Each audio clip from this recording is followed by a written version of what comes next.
Hello friends, இன்றைக்கி நம்ம ரொம்பவே சூப்பரான சோயா சங்க் கிரேவி, அதுவும் ரொம்ப சிம்பிள் மெத்தடில் எப்படி செய்யறதுன்னு பார்க்கலாம். அதுக்கு நம்ம ஃபஸ்ட்டு உங்கள் தண்ணியை நல்லா சூடுபடுத்திக்கலாம். நான் இன்றைக்கி அவனில் தான் செய்ய போகிறேன். உங்களுக்கு வேணால் நீங்கள் வெளியிலேயே கூட சூடு பண்ணிக்கலாம். இப்போ அது அவனில் கொஞ்சம் சூடு பண்ணிடலாம்.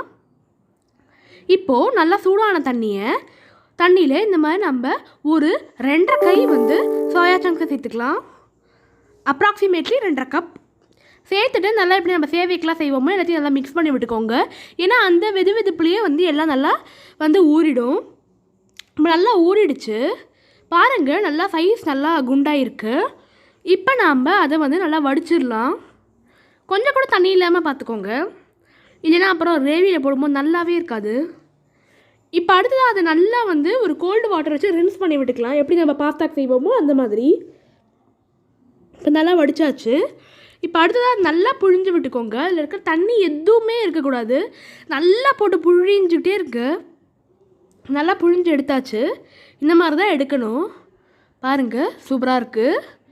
இப்போ நம்ம அதை ஒரு மிக்சிங் பவுலுக்கு ட்ரான்ஸ்ஃபர் பண்ணிக்கலாம். எல்லாத்தையும் ஆட் பண்ணிக்கோங்க. இப்போ அடுத்ததாக அதில் நம்ம ஒரு 3-4 ஸ்பூன் தயிர் சேர்த்துக்கலாம், மேரினேட் பண்ணுறதுக்காக. இல்லை நீங்கள் 1/2 கப் தயிர் சேர்த்துக்கலாம், அதுதான் கரெக்டாக இருக்கும். இப்போ 1/2 கப் தயிரோடு எல்லா பொடியும் சேர்த்துக்கலாம். ஃபஸ்ட்டு கரம் மசாலா ஒரு 2 ஸ்பூன், அதுக்கப்புறமா கொஞ்சமாக டர்மரிக் பவுடர், அப்புறமா சில்லி பவுடர். இந்த மாதிரி நம்ம 5-6 பெட்டியில் இருக்கிற எல்லா ஸ்பைசஸோட பவுடருமே சேர்த்துக்கோங்க. டர்மரிக் பவுடரை சேர்த்தாச்சு. இப்போ அடுத்தது அதில் நம்ம சில்லி பவுடர் சேர்த்துக்கலாம். ரொம்ப நல்லாயிருக்கும் இந்த சோயா சங்க் கிரேவி. குழந்தைங்களாம விரும்பி சாப்பிடுவாங்க. எப்படி பன்னீர் பட்டர் மசாலா நல்லா ஊறி இருக்குமோ அந்த மாதிரி சூப்பராக இருக்கும். இப்போ சில்லி பவுடர் அப்புறம் தேவையான அளவு உப்பு ரெண்டுமே சேர்த்தாச்சு. அதில் கொஞ்சமாக ஜிஞ்சர் கார்லிக் பேஸ்ட்டும் சேர்த்துக்கோங்க. நான் ஃப்ரெஷ்ஷாக அரைச்சி போட்டிருக்கேன். இப்போ அது எல்லாத்தையும் நல்லா மிக்ஸ் பண்ணிட்டு ஒரு 1/2 மணி நேரம் நல்லா மேரினேட் பண்ணிடுங்க. அப்போ தான் நல்லாயிருக்கும். நல்லா இந்த மசாலாலாம் ஊறி சூப்பராக இருக்கும். இது நீங்கள் அப்படியே ஒரு இது தந்தூரிலாம் இருக்குது இல்லையா, அந்த மாதிரி நீங்கள் அதை ஒரு குச்சியில் சொருகி நல்லா சுட்டு சாப்பிட்டீங்கனாலும் சூப்பராக சோயா டிக்கா மாதிரி நீங்கள் சாப்பிட்லாம். இப்போ நம்ம எல்லாத்தையும் இந்த வெங்காயத்தை போட்டு நல்லா வதக்கிக்கலாம். வெங்காயம் வதக்கும்போது கொஞ்சமாக உப்பு சேர்த்துக்கோங்க.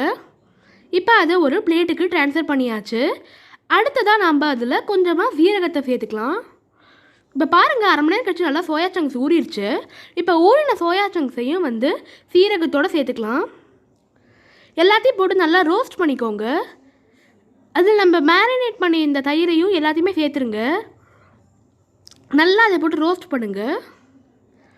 இப்போ அடுத்ததாக ஒரு 2 தக்காளி அரைச்சி டொமேட்டோ பியூரியும் சேர்த்துடலாம்.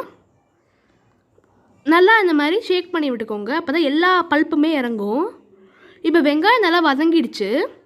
வெங்காயத்தோட கொஞ்சம் இஞ்சியையும் சேர்த்துக்கலாம். இப்போ பாருங்கள், தக்காளியோட நல்லா சோயா சங்க்ஸ் நல்லா கொதிச்சிட்ருக்கு. இப்போ அடுத்து நம்ம வெங்காயம் இஞ்சி பேஸ்ட்டையும் உள்ளே சேர்த்தாச்சு. எல்லாத்தையும் நல்லா மிக்ஸ் பண்ணிக்கோங்க. இப்போ பாருங்கள், நம்மளோட ரொம்பவே சூப்பரான சோயா சங்க்ஸ் கிரேவி அதுவும் வெறும் 2 நிமிஷத்தில் சூப்பராக ரெடி ஆகிடுச்சு. இப்போ பாருங்கள், நல்லா பன்னீர் பட்டர் மசாலாமல் நல்லா ஊறி நல்லா சூப்பராக இருக்குது. இதை நீங்களும் ட்ரை பண்ணி பாருங்கள். உங்களுக்கு இந்த வீடியோ பிடிச்சா லைக் பண்ணுங்கள், ஷேர் பண்ணுங்கள், சப்ஸ்கிரைப் பண்ணுங்கள். 100% வச்சுக்கிட்டு மறக்காதீங்க. நம்ம கிச்சன்